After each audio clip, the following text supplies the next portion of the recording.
Hello everyone, my name is the SeaTactics and welcome to me reviewing episode 2 of Golden Kamuy. You can of course find this on many websites, the Crunchyrolls, the Kisus. If you even want to go there, if you want to sail the high seas, you can go to Kisu and you can probably find it there. In fact, that's kind of where I have to get my footage. So, yeah. That's a behind-the-scenes production note you've probably already noticed. But anyways, we're talking about Golden Kamuy episode 2. This one was a good episode. So good, in fact. I think this is my favorite episode yet. This show has surprised me much more than Kokoku did. If you don't know, Kokoku is the last anime this studio did. And while I wanted to really enjoy it, it was just kind of bland. It was boring and it had a nice idea, but it never really capitalized on that idea to the fullest extent. I don't know why we're talking about Kokoku. We should not be talking about Kokoku. Let's talk about Golden Kamuy instead, a good anime that they have made. So let's get into episode 2 of Golden Kamuy. This episode has Sugimoto and Asurpa going to Otaru to find more of the prisoners with the codes on their bodies. They end up finding one of them by using a kind of squirrel trap to catch them. I say a kind of squirrel trap because it's exactly one like a snare that you'd use to catch a squirrel, but bigger. I'm not sure how that works, but it works very good. By the way, this episode is pretty comical. I'll just say that. A little wacky, a little bit anime, which is kind of surprising because this series has, in episode 1, basically kind of made a statement like, hey, we're a little bit more like historical with this series. So very surprising with this episode. Anyways, Asurpa with a newly acquired pencil, which she really takes to. She really likes this pencil. They start to trace the tattoos as they don't want to kill any of the prisoners or skin them alive because that, it's a hassle. But someone from Hokkaido, 7th Division Army, kills their prisoner and attacks them. Sugimoto eventually wins when the soldier falls into the river, but not before breaking his neck on the way down. Asurpa and Sugimoto then chow down in a heartwarming scene when they eat some squirrel. I think it's chitatap, I think is what they're eating. The way they're eating it, it's called chitatap or something, or the way they prepare it. I don't remember, but I actually looked it up and it's actually an actual thing, just so you know. I didn't know we were going to get Shogeki no Soma in this anime, but we are apparently. The next day, they catch another prisoner, but he escapes with a razor blade tied to his teeth that he regurgitates back up to use. Sugimoto then chases him down, but they both fall into the river and are forced to work together to create a fire from a bullet, which the prisoner also swallowed and tied to his teeth. And then, kind of in between one of these scenes, or it's one of the last scenes, we see the Hokkaido guy, the 7th Division Army guy who fell and broke his neck on the way down on the rock and then fell in the river. They have reacquired him. He's on the verge of death, but this is probably where Asurpa and Sugimoto are going to be tracked down and they're going to have to do battle. But at the same time, it seems they're also prisoners, so they may find more codes. But these guys, they don't seem like the people you want to mess around with, so it's probably going to be a tough battle for them. Maybe. We'll see, though. The craftiness that is the combination of Sugimoto and Asurpa is quite astounding, to be honest. And I do enjoy these two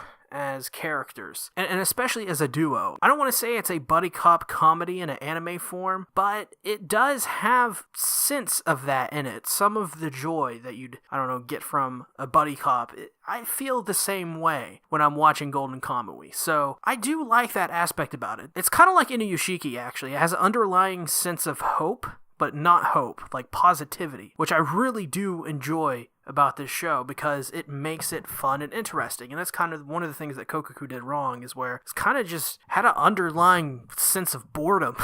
Like, it was really slow and it just dragged along, and these two episodes have so much stuff in them.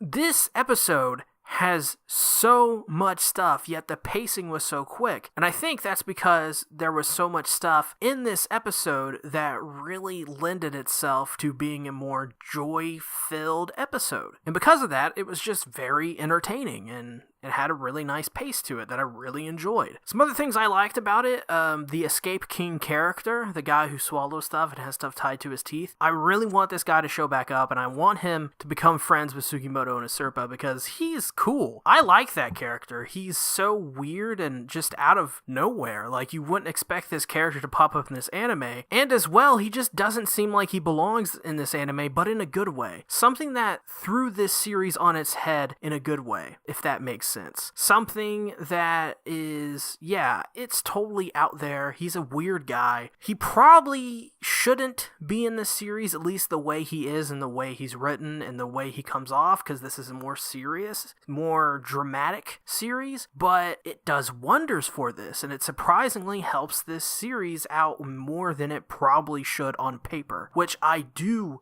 really enjoy about this anime so far. And that basically is its secondary characters and its supporting characters. I think without those characters and without these weird little character moments we get from people who either die or just go away, this series wouldn't be as interesting as it would be now. For example, the bear. The bear was crazy, wacky CGI. It turned the series on its head. Another one is the guy who was killed by the bear. He was pretty interesting. He told a story that helped the story move forward and at the same time was of use and value to the series. I like that, and they did the same thing in this episode. Just like how I said with the first 2 episodes of SAO Alternative being good companions with each other, these first 2 episodes of Golden Kamuy are very strong when watched together because they're great. They're well-paced, they're fun. As for some history stuff, because this series does delve into some historical things we don't really see a lot.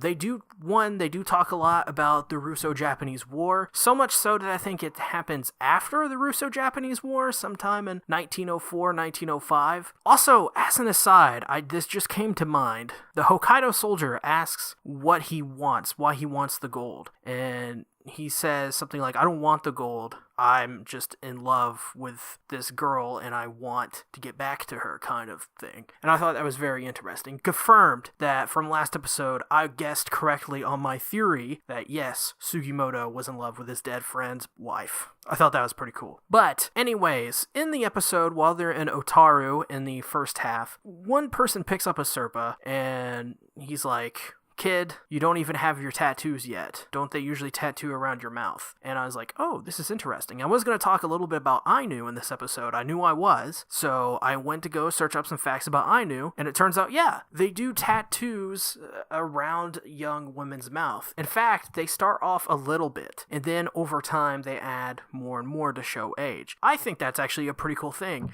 You can find photos of this online. It looks really interesting. It looks kind of like weird mustaches. But some of them are really interesting. If you guys haven't already checked it out, go check it out. I don't think I can show any of that here because I don't have the rights to show it here. So go check it out. It's pretty interesting. Also, as a little fun side fact about the Ainu, the men after a certain age would never shave again. So they have savage beards and really long hair.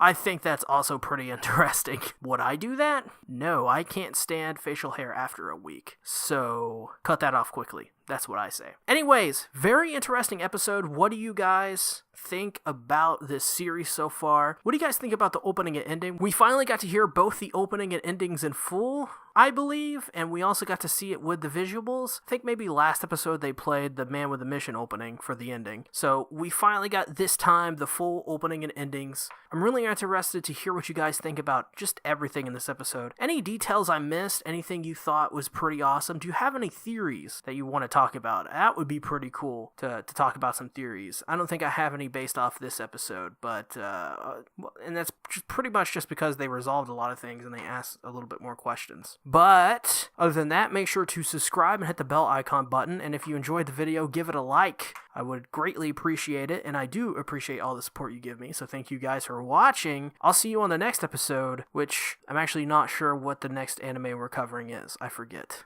Anyways, thanks for watching. See ya.